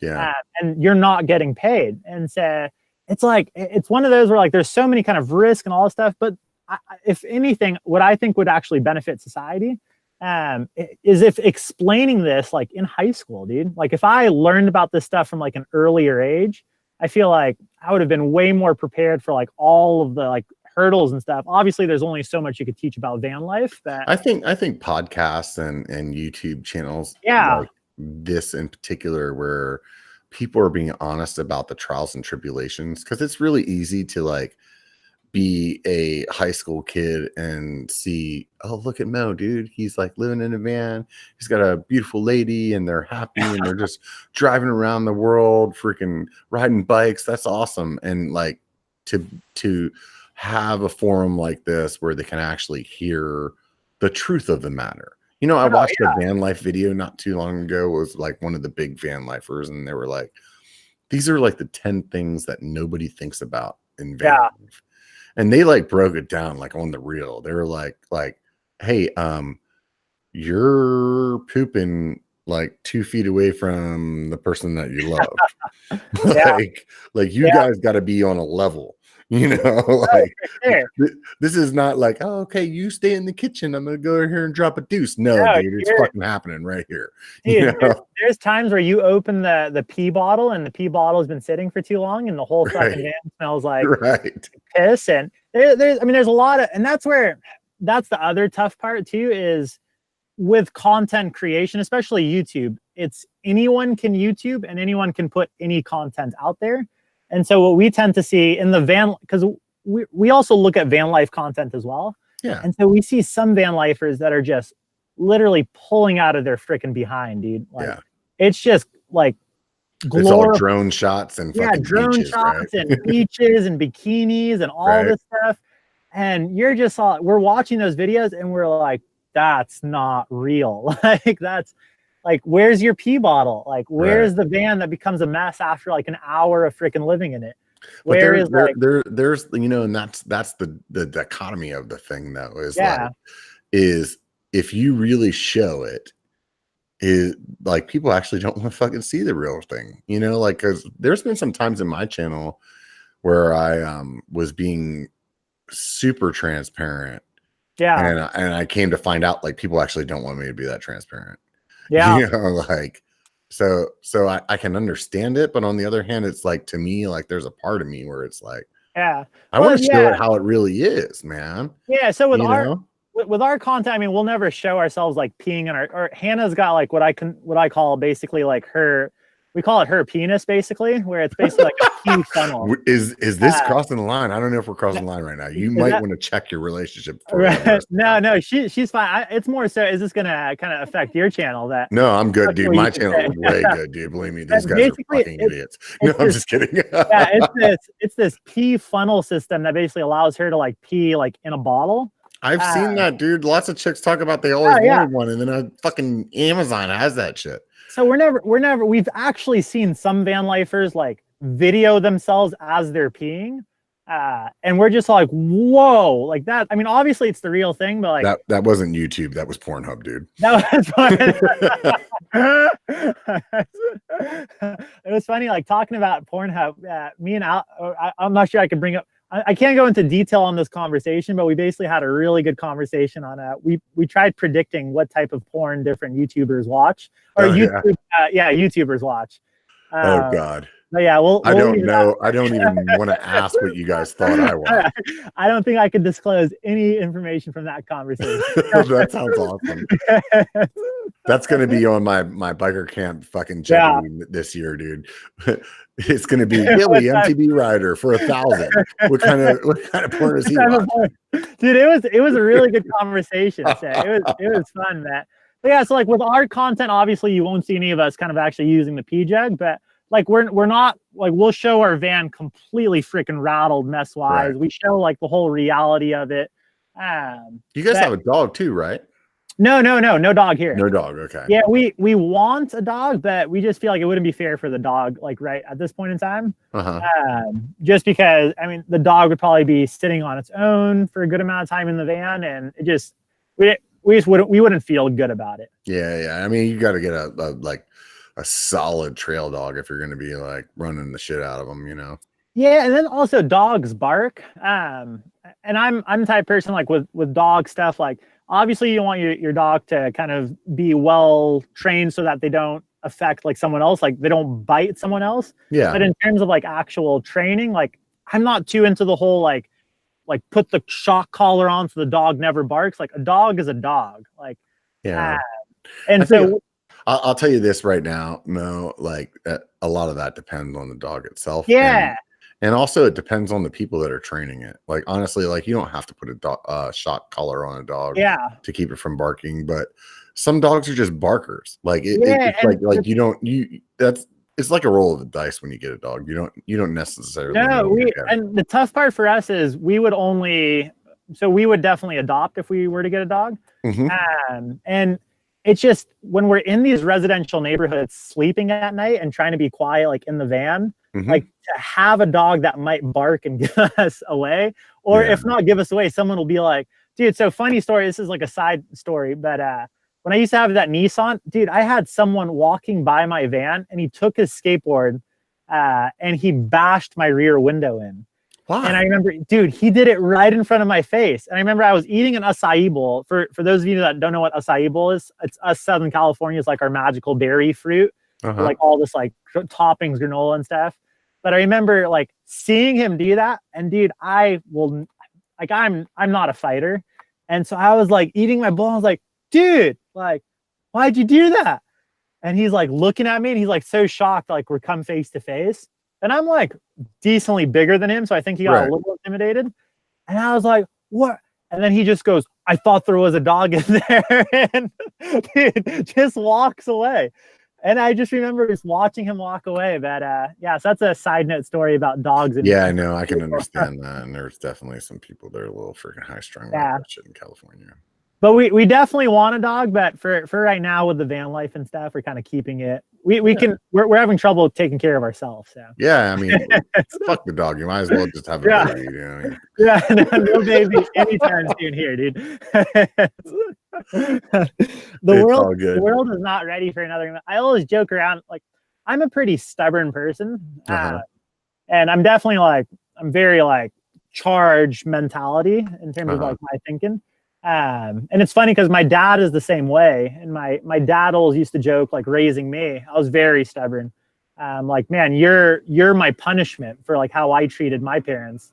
Right. And he's all like, your punishment's going to be worse. And so I can only imagine how stubborn and how chaotic my kid would be.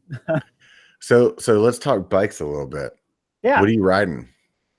So it's funny. The joke is right now that I'm riding a generic Firebird 29. Why is it generic? What's generic about it? So I covered my logos with masking tape. And so it's basically, there's no logos on the bike, but it is a Pivot Cycles Firebird 29. I just chose to cover the logo. Just like it just looks cooler. No, it was more so we had a point in time. So like with our coaching and with riding and with social media and content creation, where we tried reaching out to a couple of companies to kind of see if they wanted us on board or if they kind of wanted to, like, any kind of ambassador support or anything. Mm-hmm. And the thing is, like, I was never a racer. Like when I had friends that I would ride with, we were growing up, like I had some friends that were racers. Mm-hmm. And they're like, we're going to become pro racers, or we're going to start racing. That's how you get sponsorships. And I was just as good at them as them, but I looked at racing and I was like, man, there is so much competition there. And it is such a freaking tight knit. And like, unless you're like top 1%, like how much money is there really in it? So that's when I like kind of took social media and the coaching approach to mountain biking. Mm-hmm. We were both just as good, but I would even say, like, and that's not to toot my own horn, that like my content creation was better than them because they were so focused on racing.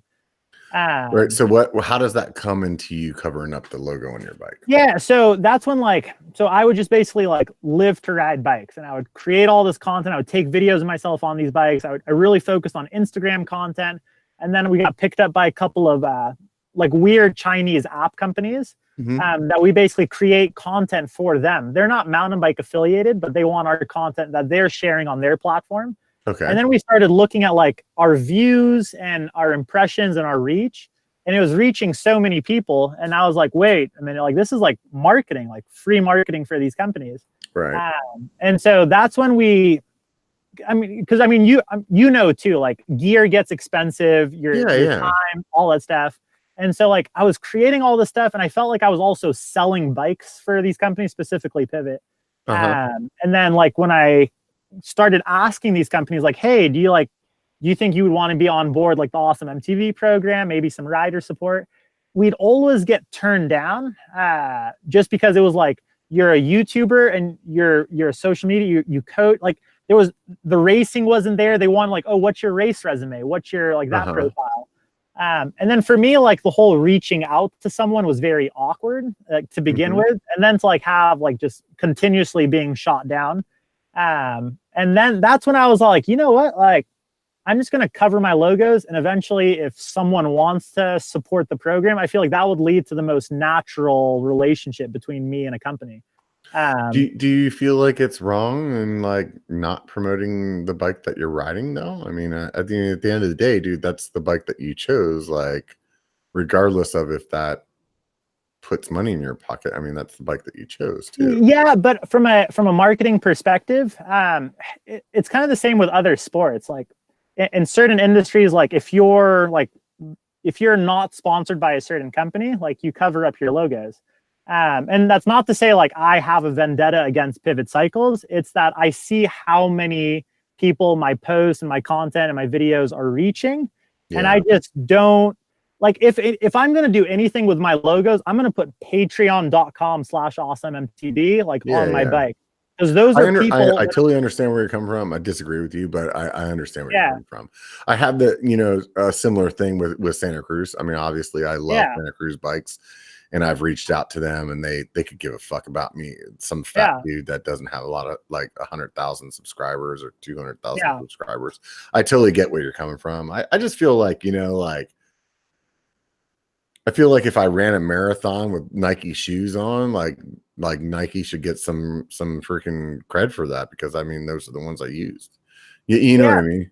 No, and I kind of get that, but like, so going kind of hand in hand with that, I wouldn't consider if I ran a marathon right now, like today, like with Nike shoes, like I don't consider myself a professional runner or. I see what you're saying. But with mountain biking, like I value, and it's all those things like. Dude, like let me say this. Like I'm not upset with you or your decision of whatever.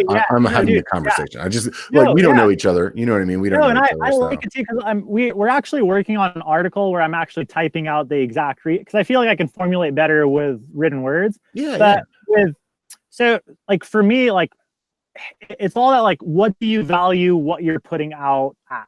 And for me, like I see the content I'm putting out, and I see the effort and the passion that I'm putting out, and all the reach as well. And I see a value in that. Yeah. And so you reach out to a company, you're like, hey, like I see the value in this as X. That company says no. And then you're like, okay, well, I'm just going to cover the logos, and it just basically, it's another form of, I don't know. And I'm sure like to some people, it probably sounds like, oh, he's like childish or anything like that. But like for me personally, it's just kind of like the value I place on the stuff I create. I can totally understand both sides of the argument, like honestly, and like that's what I'm getting at. Like I'm not looking down on your decision, whichever. I'm just stating mine. You know what I mean? Like, because mine's obviously not right. Yours is not right. Like nobody's is right. No one's right. Who's agreeing? And I would say, you know what I mean? If there's anyone that's more different from the opinion in this situation, it's probably me. Because I mean, if you look at like a majority of YouTube content creators, like I don't think anyone's blocking out their logos. No, that's definitely. Yeah, you're definitely I'm right on my own, so I could be completely wrong. But at the end of the day, like it's funny, like these last couple, and dude, we travel to so many places, and like we meet so many people, freaking ride all these different trails. And now when I look at my bike and I don't see that big logo from a company, and I guess it's more of like it's part of like this is my passion, and this company like is choosing not to support like all of the effort and kind of no I totally get it. I know a company that'll make you a logo that says Mo Awesome in their font and match your paint color. So the funniest thing and stickered, and so someone actually brought that up and we should reach out to them. But dude, so putting the blue masking tape, this is where the funniest thing. So it started off as, I remember there was this one day you should use green, then you can like green screen like whatever the fuck I should have, But so I remember when I first like did it, I woke up and I was like, you know what? This is ridiculous. Like I am done reaching out to companies. And also with mountain biking, here's the great, like I feel like with mountain biking, it's almost somewhat of a cliquey like sport with certain things. Like with racing, it's definitely cliquey. And then like what I start to kind of realize, like now, even with like company or company support, like unless you know someone in that company or you know a guy or you know, like it's very rare unless you're like a top level racer for that company to like want to support you if you reach out or if they do. Totally, dude. I mean, but that's life in general, man. Well, I completely get it. That's why like a lot of the connections that I've got so far, they've come down to me by like geographically, I'm in a good spot. Yeah, and you know, there's a lot of YouTubers that are in freaking Minnesota or Florida or whatever. They can't roll down to the Bay Area and be inside of like 10 different companies' places. You know what I mean? Yeah, so yeah, dude, some of it is like who you know, but I mean it's that way in any industry, dude. In any walk of life. And I completely get that too. And the other thing that I want people to know too is at the end of the day, like company choosing not to support someone, like they're justified to make that. It's their company. Like just as well as you are. You know what I mean? Like you are 100% okay to tape your shit up, dude. Like nobody there should be no fucks given because that's your fucking prerogative. It's your fucking channel. You can do whatever the hell you want. You know what I mean? Like that's cool with me, dude. I feel like and so the coolest thing about like all of it is like now that I look at my bike, I'm just like, whoa, like that feels so much better. And on top of that too, like my mentality is, okay, like I don't want to be part of this whole kind of click style system where like only people who know someone are going to get deals and all this stuff. I'm just like, I create the content I want to make. I have this passion that I am freaking thriving for. Like this is all just me and like my stuff, and like Hannah is in there and it's just us kind of doing what we're doing. And if a company sees potential in what we are doing, I think like the relationship I would want with that company, because I've seen some YouTubers to where they get that sponsorship that was kind of like landed through like the typical sponsorship fashion. And then you watch their content and it's just like advertising garbage where it's just like, it feels like a whole paid infomercial. And you're just like, I don't want that. Like, I just want to keep doing what I'm doing. And if a company like sees the potential in supporting us, because I'm not an idiot, like I know how to do subtle marketing, and we're going to reach people and we're going to help that company out. But if a company wants to be a part of that, I feel like that is more of the relationship I would want. And I don't know. This worldwide cyclery hat that I'm wearing right now is probably the most comfortable hat that I've ever had in my life, next to this Tasco shirt that I'm wearing right now. And you can go check those all out at tascomtb.com or worldwidecyclery.com. But aside from that, I don't have a fucking clue what you're talking about. I'm not, that's not a shot at you whatsoever. But I just took that opportunity to go ahead and throw them out there. So with worldwide cyclery, so those guys are, hang on. I need to get some tape for this fucking because these motherfuckers don't deserve anything, man. And it's like, and at the end of the day, like the only thing you could do is kind of laugh at yourself as well. Like with me, like I just kind of laugh at like what I'm doing sometimes when I see the masking tape. But the crazy thing is, like, a lot of people told me like, hey, why didn't you like do it classier, like make this custom kit? Dude, the painter's tape has stood out so freaking much that we have actually started to get offers like for riding support. Like I think we've gotten like 5 offers in the last week since I've done it, which is insane. So like that's just if 3M gets in, they're a much bigger company. And I would rather have a non-bike company, but as of right now, the only people reaching out are in the bike industry. So those of you guys that are listening to this podcast right now, I got a Lagunitas IPA in front of me, but I also have this 3M 100-mile-an-hour freaking tape that I just went ahead and put right over the label. This gray label right here is now just not Lagunitas. This is not Lagunitas I'm drinking anymore. I'm writing this with a marker B-E-E-R,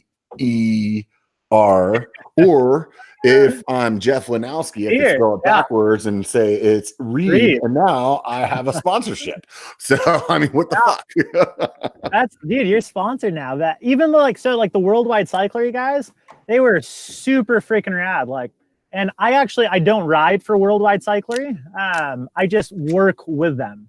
So I don't ride for them either. I mean, honestly, but I honestly, for me, everything that I've done on my channel is strictly companies that I believe in.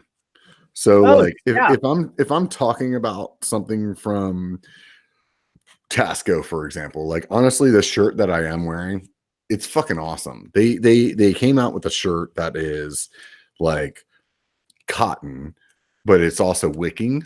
But it's like, it looks like a cool shirt. And so like all the wicking shirts that I've had in the past, they're athletic looking shirts.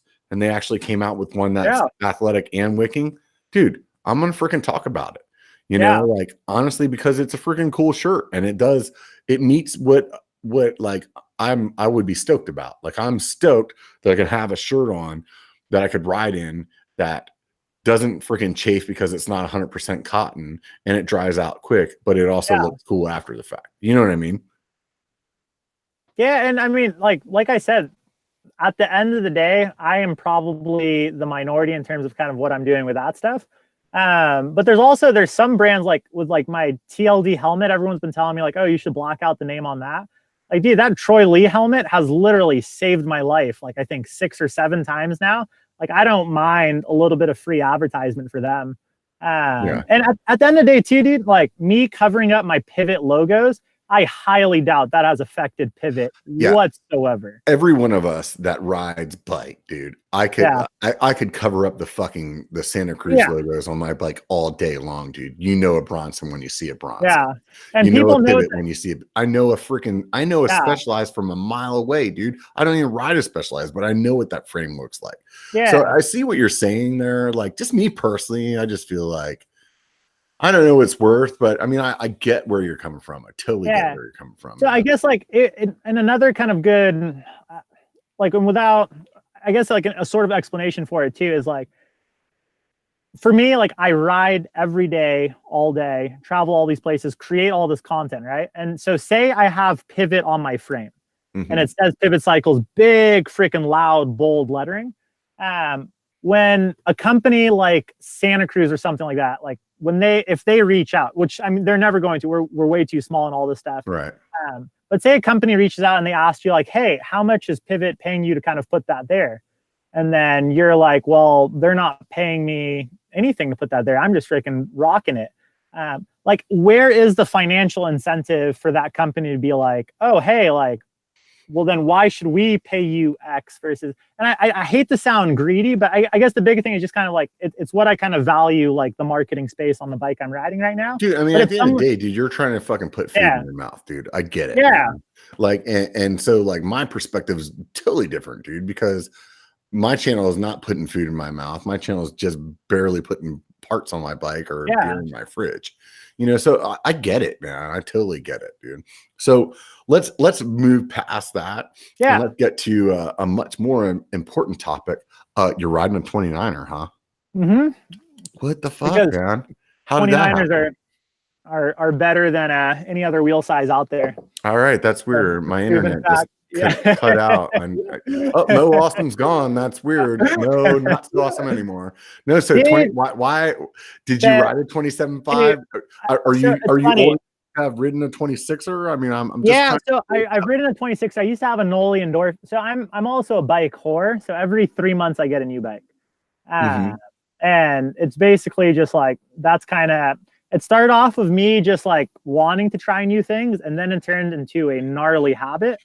And then it was just like, it became a problem, and now it's a very accepted problem that I'm like, you know, I could be addicted to a lot worse things. Like, there's a lot of stuff I could be addicted to, but right now, just like new bikes. So I love trying out new like bikes. for you, when you're getting a new bike, you're using all your parts. You're just getting like new frames, or you're like, I'm literally just ordering a new bike. Yeah. Which is it's pretty. So do you baby the one that you have so that it like, or like frame protectant and all that stuff, or do you just like, hey, it is what it is? Mountain bikes they're meant to get ridden, and I freaking ride those things into a ground. Yeah, I'm totally with you, dude. I hate that when freaking people are like, oh my god, I got a scratch. I'm like, dude, it's a fucking mountain bike. Yeah, and it's kind of like what it is. I mean, I'll work with bike shops, and like they kind of help me out a little bit. But other than that, it's basically ride that thing to the freaking ground, and then normally I lose a little bit of money, but I don't consider it losing money. I consider it like the cost of living. No, exactly, dude. That I mean, like exactly what you explained right there is the same, like the way that I go to a casino and I'm okay with dropping the money for the night. It's like, oh, okay, let's just say I spent $200 that night at the casino. Yeah. But I got a whole shitload of drinks and I had a good time from 5 p.m. until 2 a.m. Like, dude, that's worth $200, man. Yeah. You know what I mean? Like, I need you to know, like, I'm 100% addicted to riding. Like, it's not even like trying to do like marketing hype or anything like that. Like, literally, like if I don't ride, I would say like a day is the most I can go without riding. I go like absolutely crazy. Like Hannah sees it, everyone sees it. My lady does the same thing even with me. She's like, dude, you need to just stop trying to like do something with me today because you need to go ride bikes. You need some single track therapy. Get your fucking head straight and come back here. No, I'm with you, man.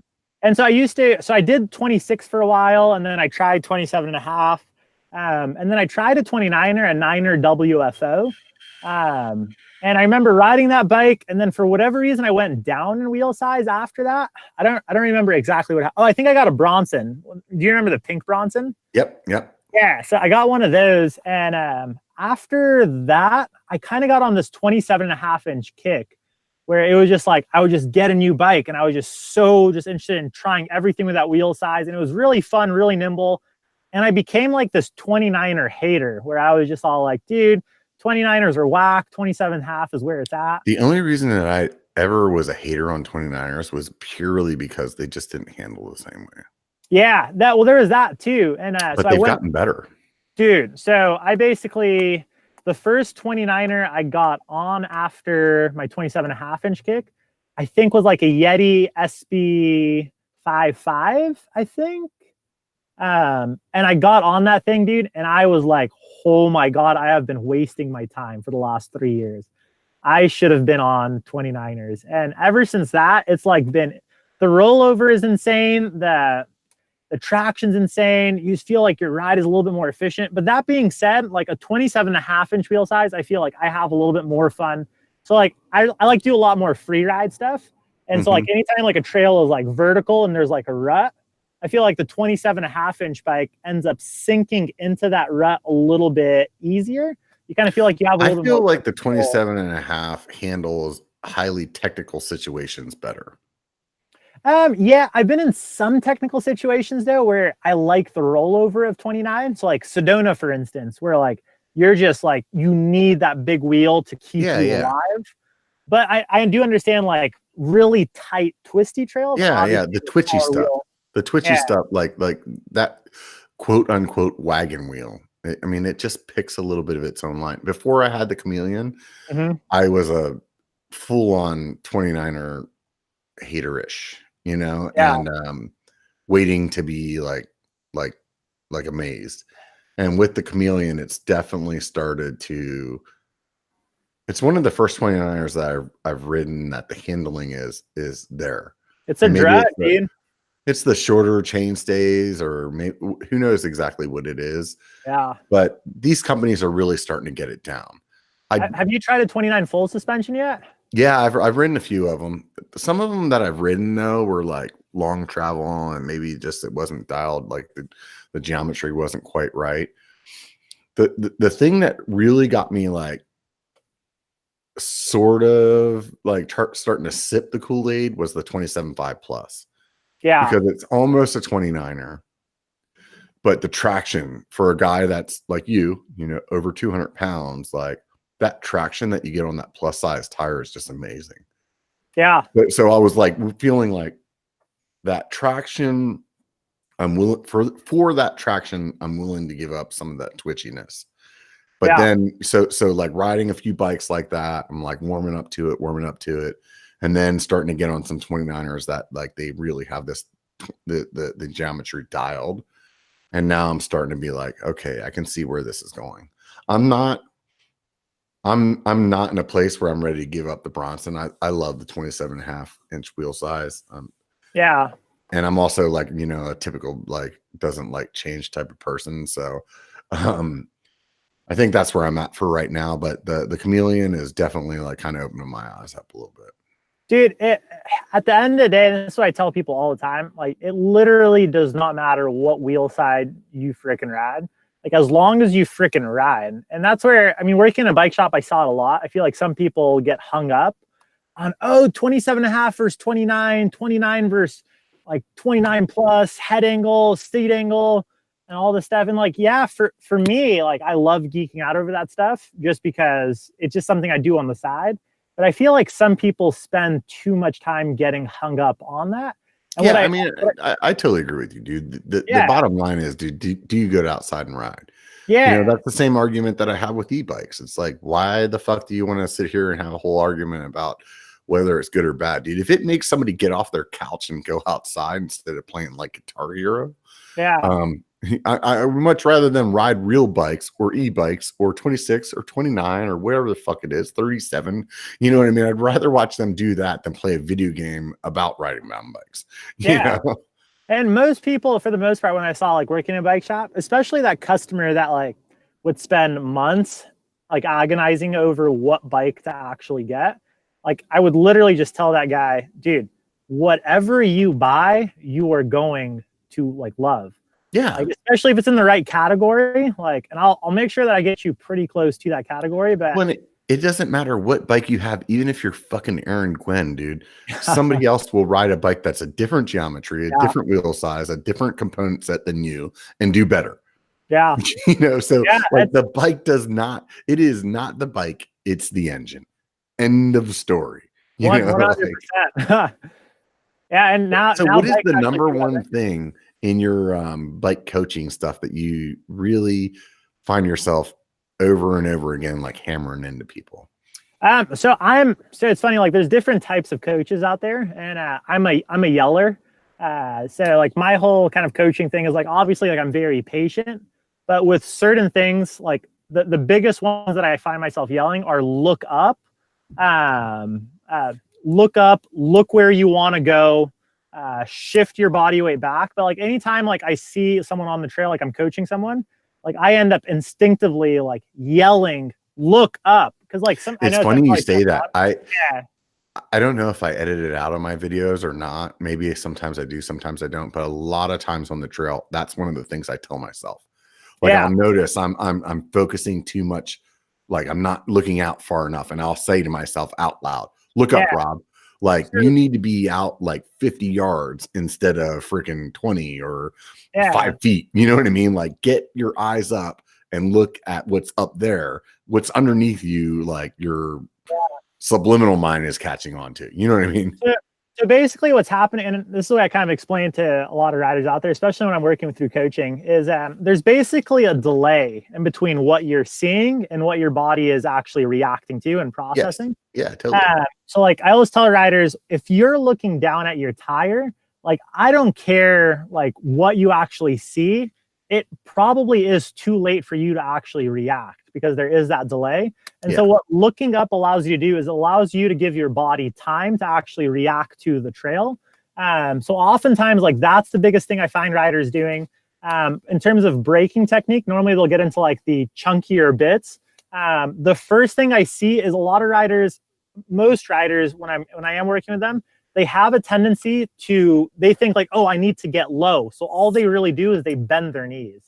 And what they don't realize is anytime you bend your knees like that, especially like on a steeper, chunkier bit, you're not, even though you are getting low, you basically don't have that activation in your lower leg muscles to actually. You're shortening your suspension. You're shortening your suspension, and your body has no, like, it doesn't have the potential to actually react through your legs. So what I focus with riders is rather than sitting down, actually stretch those hamstrings out. So straighten out those hamstrings. So you actually shift your body weight back. It's still getting slightly low, but allowing yourself to kind of stretch those hamstrings out and get on the balls of your feet allows you to kind of have a little bit more kind of hip activation, as well as like lower leg muscles too. So are you a flats guy or a clips guy? So I personally run flat pedals all the time. I've run clipless pedals, and I just find for my personal riding style, flat pedals work a lot better. Do you find yourself like biasly like coaching people in one way or another? So for the most part, I end up a majority of people that I work with, because I'm a skills building coach. Right. I have them switch to flat pedals. And if they really are against it, I work with them with clipless pedals. But for the most part, like a lot of my riders, when they come to me, like are normally wanting to take their riding like to the next level or to improve on some skills. And when they're clipped in and we're working on skills, like that's a whole different kind of level of stress for them. And then it becomes more of a safety thing, because now not only are they trying to think of everything that goes in hand with, like, say, hitting like a rock roll, now they're stuck to their bike. So if they don't actually want to commit to that roll, that's where it starts to become a little bit more on the dangerous side. But I mean, I have worked with riders with clipless pedals who don't want to switch over to flats. But for the most part, like in my eyes, if you want to dial in your skills from a skills perspective, I think you're better off switching to flat pedals for a little bit. In particular, Paul the punter. I remember when I went up to a ride with him in Canada, that was actually before he switched over to flat pedals. Like I kind of saw like he wanted to kind of dial in some skills. And that's where like having the ability to kind of just get off of your pedals and put a foot down, I feel like just plays a crucial part in giving you the confidence to learn those skills. I'll tell you right now, dude, I never really had a problem getting off of my clipless pedals unless I told somebody that I couldn't, like I didn't have a problem. However, I just started riding flats with my Chameleon first time in like 20 fucking years. And the one thing that I will say that flat pedals have done is really made me realize how much my foot position actually matters on how my bike handling goes with dropping those heels down and stuff like that, where flat pedal or clipless pedals, they kind of mask that a bit. Well, and then also on top of that too, like with I'm also not condoning switching from clipless at this point. Yeah. So like with like certain things like rear bike control. So a lot of riders, like what they end up kind of seeing when they're on clipless and they switch to flats, especially if they're still in the skills building kind of, and this is not me like applying this to like all mountain bikers. Like I'm specifically talking about riders who don't have the greatest skills, but are wanting to improve and make that jump. Like a lot of it comes down to some riders don't even know how to control the rear end of the bike without depending on themselves being clipped in. Yeah, there's definitely some things that I've noticed that my clipless pedals have kind of like fucked up some skill sets, and I Mhm. didn't realize that they were fucked up until I started riding flats. And because I have a background in BMX, like once I went to like going back to flats, I realized, oh, these are like muscle memory problems that I'm having from Mhm. riding clips. Like I recognize it. You Yeah. know what I mean? And yeah, and it's funny too. Like, so I would say if anything, I'm the type of rider who people would think would run clips. Because I mean, like my ideal ride where I actually have a lot of fun on is like, I would say like 40 miles, 8,000 feet of climbing. And that's like a fun ride for me. For me, the biggest thing with clips, dude, is like I just really like that attachment to the bike when I'm in like super chunk. Yeah. And that, see, that's even like something like that, right? Um, when you end up like just going to flat pedals for like, say, like 2 months and you try to attack the chunk, and you slowly start working on chunk with flat pedals, you start to realize that there's actually also a little bit with kind of not only line choice, but also body positioning, hip alignment. Yeah, and that's what I really started, like what I said just a minute ago, like really Yeah. started noticing, like, shit, if I drop my fucking heels enough, this isn't a Yeah, problem. you'll actually stay on the pedal. And so and it's funny too, like I feel like some riders don't give, and I've seen this a lot where like they tell me like, yeah, like I tried flat pedals at one. I'm not talking about you, but like Yeah. there's other riders who like be like, yeah, I tried flat pedals. I basically got like this like loaner set and I wore my Vans. I'm like, no, like that's not the right way to try flat pedals. Like Yeah, get a good set of pedals, get a good get a pair of set of shoes. 510 free riders Yeah. are about $100. Get a Yeah. good set of flat pedals. And like for me, I feel like I am stuck to my pedal, dude. Yeah. And I'm definitely starting to understand it. Mhm. I'm still in that zone where I feel more comfortable. Like if I'm gonna go ride something fucking chunky and fast, there's Yeah. no way I'm not getting on my clips. But I'm starting to understand what people would talk about when they're like, no, flats are good, XYZ reason. Mhm. You know, like for me, before I had like this 90s mentality of shitty shoes and shitty pedals that like beat the shit out of your shins. Yeah. And I'm starting to learn, hey, that technology's actually gotten better. And like I said, I'm not trying to generalize the information I'm kind of giving out there. It's more so like these are people that are essentially coming to me from like a skill building perspective and wanting to learn new skills that they don't have, and just having them not be stuck to their bike while they're learning, like I feel like is huge for their confidence. And then down the line, now that they have those skills, just freaking get stuck to your bike at that point when you actually know what you're doing, when you're in certain sections. So dude, check this out, man. We're Yeah. wrapping, we're rounding up to 2 hours right now. Oh And yeah. I'm gonna go ahead and start wrapping this up. I appreciate so much you hanging out and talking with us, man. We've talked No, it was about awesome, a dude. lot of stuff, man. Yeah. And it was so much fun, man. Honestly, I didn't know you at all before we I got didn't know. on. Yeah. Barely watched your channel like a few times. Like we've had a great conversation. I can't wait to have you on again. Oh yeah, dude.